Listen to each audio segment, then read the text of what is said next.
നമസ്കാരം. SSC മലയാളിയുടെ current അഫയേഴ്സിന്റെ പുതിയൊരു ക്ലാസ്സിലേക്ക് എല്ലാവർക്കും സ്വാഗതം.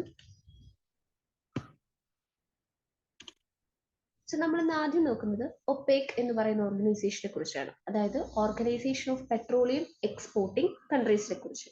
അപ്പൊ ഒപേക് എന്ന് പറയുന്നത് ബാഗ്ദാദ്, അത് ഇറാഖിലെ ബാഗ്ദാദിലാണ് അത് ഫൗണ്ട് ചെയ്തത്. ഇതൊരു സൈനിങ് ഒരു എഗ്രിമെന്റ് ആണ്. 1960s ഒരു 5 കൺട്രീസ് തമ്മിൽ വെച്ച ഒരു എഗ്രിമെന്റിന്റെ ഫലമായിട്ടാണ് ഈ ഒരു ഓർഗനൈസേഷൻ ഉണ്ടായത്. അതായത് Islamic republic of Iran, Iraq, Kuwait, Saudi Arabia, Venezuela.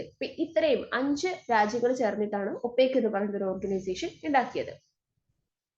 So ഇവരാണ് ഫൗണ്ടർ മെമ്പേഴ്സ് എന്ന് പറയുന്നത്.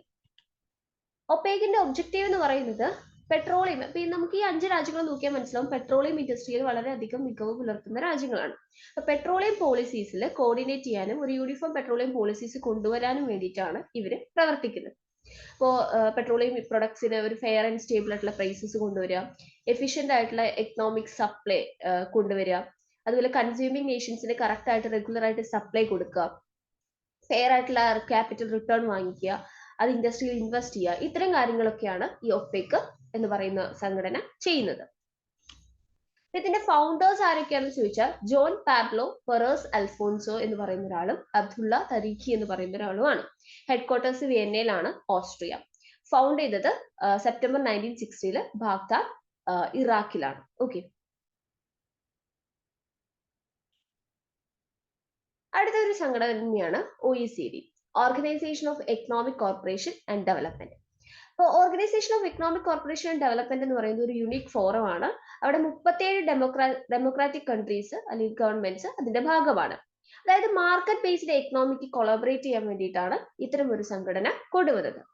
സസ്റ്റൈനബിൾ ആയിട്ടുള്ള ഒരു എക്കണോമിക് ഗ്രോത്ത് എന്നുള്ളതാണ് ഇവരുടെ ഒരു ഒബ്ജക്റ്റീവ് എന്ന് പറയുന്നത്. എസ്റ്റാബ്ലിഷ് ചെയ്തത് 16th April 1948 അതായത് 75 years എക്കോ ആണ്. 13th September 1961, 62 years എക്കോ അതിനെ OECD എന്നുള്ള പേരിലേക്ക് മാറ്റി. ആദ്യം അതിന് OEEC എന്നുള്ള പേരായിരുന്നു. അപ്പോൾ ഇത് ഇന്റർ ഗവൺമെന്റൽ ഓർഗനൈസേഷൻ ആണ്. ഹെഡ്ക്വാർട്ടേഴ്സ് ഫ്രാൻസിലെ പാരീസിലാണ്. മെമ്പർഷിപ്പ് എന്ന് പറയുന്നത് ഏകദേശം 38 കൺട്രീസ് ആണ് അതിനകത്തുള്ളത്.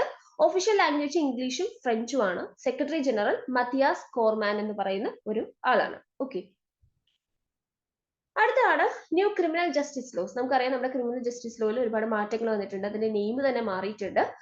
അതിൽ 3 എണ്ണാണ് വരുന്നത്. ഭാരതീയ ന്യായ സംഹിത BNS, ഭാരതീയ നാഗരിക് സുരക്ഷാ സംഹിത BNSS, ഭാരതീയ സാക്ഷ്യ അഭിനിയാൻ അത് BSA. അങ്ങനെ 3 ക്രിമിനൽ ജസ്റ്റിസ് ലോസ് നമുക്ക് പുതിയതായിട്ട് വരുന്നുണ്ട്. അതിൽ ഓരോന്നോരോന്നായിട്ട് നോക്കാം. ആദ്യത്തേത് ഭാരതീയ ന്യായ സംഹിത. അപ്പൊ ഇന്ത്യൻ പീനൽ കോഡിനെ മാറ്റിയിട്ട് വന്നതാണ് ഭാരതീയ ന്യായ സംഹിത എന്ന് പറയുന്നത്. ഓക്കെ, 2023 ഡിസംബറിലാണ് ഇങ്ങനെ പുതിയൊരു ക്രിമിനൽ ജസ്റ്റിസ് ലോ നമുക്ക് വന്നത്. അപ്പോ ക്രിമിനൽ ലോയില് ചെറിയ തരത്തിലുള്ള മാറ്റങ്ങളെല്ലാം ഭാരതീയ ന്യായ സംഹിതയിൽ വന്നിട്ടുണ്ട്. അടുത്താണ് ഭാരതീയ നാഗരിക് സുരക്ഷാ സംഹിത 2023. ഇത് കോഡ് ഓഫ് ക്രിമിനൽ പ്രൊസീജിയറിനെ റീപ്ലേസ് ചെയ്തിട്ട് 1973 വന്ന കോഡ് ഓഫ് ക്രിമിനൽ പ്രൊസീജിയറിനെ റീപ്ലേസ് ചെയ്ത് വന്നതാണ് ഭാരതീയ നാഗരിക് സുരക്ഷാ സംഹിത എന്ന് പറയുന്നത്. അപ്പോൾ ഇത് 0 FIR, EFIR, അതുപോലെ FIR ചില കേസസിൽ FIRന് രജിസ്റ്റർ ചെയ്യുമ്പോൾ പ്രിലിമിനറി എൻക്വയറി എന്തൊക്കെയാണ് അത്തരം കാര്യങ്ങളൊക്കെയാണ് ഇതിൽ ഡിസ്കസ് ചെയ്യുന്നത്. അടുത്തതാണ് ഭാരതീയ സാക്ഷ്യ ആക്ട് 2023, അതായത് ഇന്ത്യൻ എവിഡൻസ് ആക്ട് 1872 റീപ്ലേസ് ചെയ്തുകൊണ്ട് വന്നതാണ്. അപ്പോൾ IEA എന്ന് പറയുന്നത് അതിനകത്ത് ഈ കൺഫെഷൻസ് അതുപോലെ പ്രൂഫ് അങ്ങനത്തെ കാര്യങ്ങളൊക്കെയാണ് വന്നിരുന്നത്. അപ്പൊ അതിന്റെ ഡോക്യുമെന്ററിയും അതിന്റെ ഓറൽ ആയിട്ടുള്ള കൺഫെഷൻസും കാര്യങ്ങളും തെളിവെടുക്കല് അങ്ങനത്തെ കാര്യങ്ങളൊക്കെയാണ് ഇതിനകത്ത് ഡിസ്കസ് ചെയ്യപ്പെടുന്നത്. അടുത്തൊരു ടോപ്പിക് റേഡിയോ കാർബൺ ഡേറ്റിംഗ്. അപ്പോൾ ഇതിന്റെ ഒരു കോണ്ടെക്സ്റ്റ് എന്ന് പറയുന്നത് കാർബൺ ഡേറ്റിംഗ് എന്ന് പറയുന്നത് ഒരു റെവല്യൂഷണറി ടെക്നോളജി ആയിട്ട് വരുന്നുണ്ട്. അപ്പോൾ അതുമായി ബന്ധപ്പെട്ടാണ് ഇത് ന്യൂസിൽ വന്നത്. അപ്പൊ കാർബൺ ഡേറ്റിംഗ് എന്താണെന്ന് ചോദിച്ചാൽ ഇതൊരു വൈഡ്ലി യൂസ്ഡ് ആയിട്ടുള്ള മെത്തേഡ് ആണ്. ഓർഗാനിക് മെറ്റീരിയൽസിന്റെ ഏജ് എസ്റ്റാബ്ലിഷ് ചെയ്യാൻ വേണ്ടിയിട്ട്, അതായത് മുൻപ് ജീവിച്ചിരുന്ന ലിവിങ് ആയിരുന്ന ഓർഗാനിക് മെറ്റീരിയൽസിന്റെ ഏജ് ഡിറ്റർമൈൻ ചെയ്യാൻ വേണ്ടിയിട്ടാണ് കാർബൺ ഡേറ്റിംഗ് ഉപയോഗിക്കുന്നത്. ഇപ്പോൾ ലിവിങ് തിങ്സ് എല്ലാം തന്നെ കാർബൺ വേരിയസ് ഫോംസിൽ അടങ്ങിയിട്ടുണ്ട്. അപ്പൊ ഈ ഡേറ്റിംഗ് മെത്തേഡ് എന്ന് പറയുന്നത് കാർബൺ 14 എന്ന് പറയുന്ന ഒരു റേഡിയോ ആക്റ്റീവ് കാർബൺ ഫോമിനെ ബേസ് ചെയ്തിട്ടാണ്. C14 അല്ലെങ്കിൽ കാർബൺ 14 എന്ന് പറയുന്നത് കാർബണിന്റെ ഒരു ഐസോട്ടോപ്പ് ആണ്. അതിൽ ആറ്റോമിക് നമ്പർ ആണ് ഈ 14 എന്ന് കൊടുത്തിരിക്കുന്നത്. ഓക്കെ, അപ്പോൾ മോസ്റ്റ് അബണ്ടന്റ് ആയിട്ടുള്ള കാർബണിന്റെ ഐസോട്ടോപ്പ് എന്ന് പറയുന്നത് അറ്റ്മോസ്ഫിയറിൽ ഉള്ളത് കാർബൺ 12 ആണ്. കാർബൺ 14 എന്ന് പറയുന്നത് വളരെ സ്മോൾ എമൗണ്ടിലേ ഉള്ളൂ, എന്നാലും പ്രസന്റ് ആണ്. അപ്പോൾ ഈ കാർബൺ 12 ടു കാർബൺ 14ന്റെ റേഷ്യോ അറ്റ്മോസ്ഫിയറിൽ നോക്കിയിട്ടാണ് നമ്മൾ ഓൾമോസ്റ്റ് ഏത് സ്റ്റാറ്റിക്കിലാണ് എന്നുള്ളതൊക്കെ പറയുന്നത്. ഓക്കെ, അടുത്താണ് election commission of India, ECI. Election commission of India എന്ന് പറയുന്നത് ഒരു കോൺസ്റ്റിറ്റ്യൂഷണൽ ബോഡിയാണ്.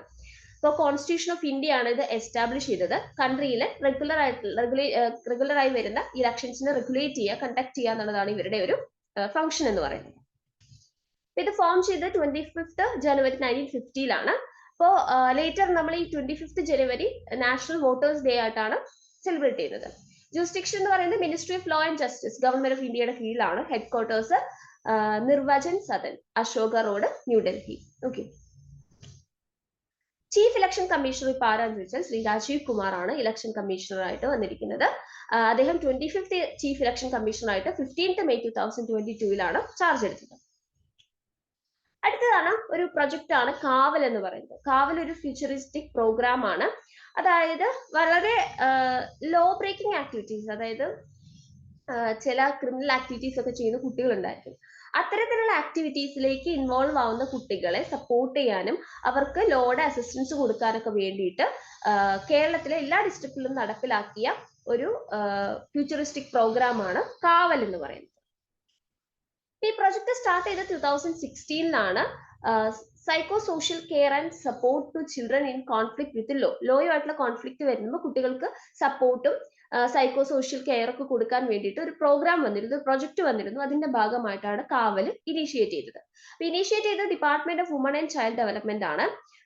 ഇതിന് വേണ്ട ടെക്നിക്കൽ സപ്പോർട്ട് കൊടുക്കുന്നത് national institute of mental health and neuro science ആണ്, ബാംഗ്ലൂർ. അടുത്താണ് K-SMART, അതായത് Kerala solutions for managing administrative reformation and transformation. ഇതൊരു ഫസ്റ്റ് സിസ്റ്റം ആണ് കൺട്രിയിൽ തന്നെ.